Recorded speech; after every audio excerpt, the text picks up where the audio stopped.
ஒருவர் ஒரு குறிப்பிட்ட தொகைக்கு 10% வட்டி விகிதத்தில் 2 ஆண்டுகள் கழித்து ரூபாய் 750 தனி வட்டியாக செலுத்தினால் அசல் என்ன நினைக்கிறாங்க?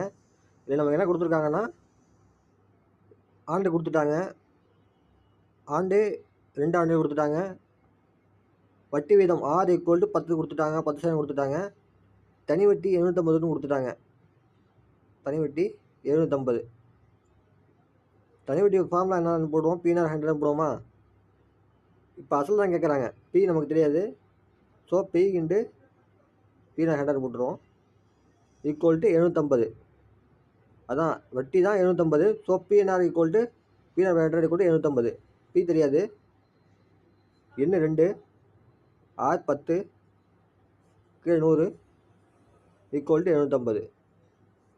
P மட்டும் இந்த பக்கம் வச்சிடலாம். P = 750 × இது 100, இந்த பக்கம் பெருக்கிக்கும் 100. இது மேலே பெருக்கிட்டு கீழே வகுத்தல் வந்துடும். 2 × 10. இதையும் கேன்சல் பண்ணால் இங்கே 10, 5, 750 5, 5, 25, 7 5 35, 37. ஆன்சர் வந்து 3750. இதுதான் P. Pனா அசல் வந்து 3750.